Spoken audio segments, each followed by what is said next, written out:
વિગતવાર સમાચાર જોઈએ। પાટણના ધારાસભ્ય કિરીટ પટેલ આજે એક દિવસની પ્રતિક ભૂખ હડતાલ પર ઉતર્યા છે।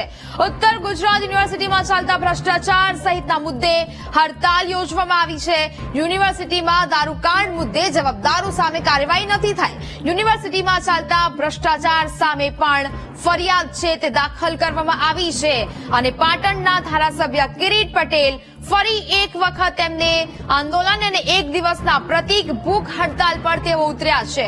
ઉત્તર ગુજરાત યુનિવર્સિટી એક બાદ એક વિવાદોમાં ઘેરાઈ રહી છે અને ત્યાં ચાલતા ભ્રષ્ટાચાર સહિતના મુદ્દે હવે કિરીટ પટેલ એક દિવસના પ્રતિક ભૂખ હડતાલ પર ઉતર્યા છે।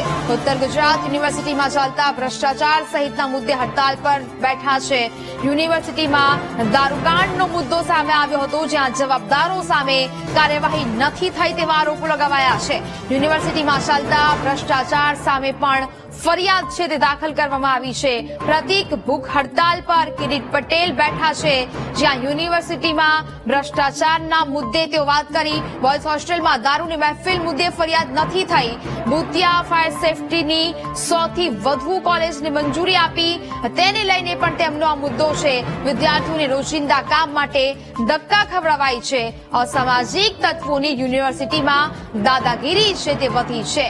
યુનિવર્સિટીમાં ભ્રષ્ટાચાર વધ્યો સહિતના આરોપો છે, તે સાથે તેઓ પ્રતિક ભૂખ હડતાલ પર બેઠા છે। આ તમામ મુદ્દાઓને લઈને હાલ તેઓ કાર્યવાહીની માંગ છે તે કરવામાં આવી રહી છે। યુનિવર્સિટીમાં અનેક કાંડો થઈ રહ્યા છે, પરંતુ કોઈ પણ નક્કર કાર્યવાહી નથી થઈ રહી તે પ્રકારના આરોપ છે તે પાટણના ધારાસભ્ય કિરીટ પટેલે લગાવ્યા છે। અવારનવાર હવે ઉત્તર ગુજરાત યુનિવર્સિટી પણ વિવાદોમાં આવી રહી છે। અગાઉ પણ ત્યાં બોયઝ હોસ્ટેલમાં દારૂની મહેફિલ મુદ્દે પણ જે સમગ્ર વિગતો સામે આવી હતી, હજી સુધી કોઈ ફરિયાદ નથી થઈ અને હજી સુધી તે મામલે પણ કોઈ કાર્યવાહી નથી કરવામાં આવી અને તેને જ લઈને હવે આ તમામ જે જોવા મળી રહ્યું છે અને તેને જ લઈને કિરીટ પટેલ ભૂખ હડતાલ પર બેઠા છે।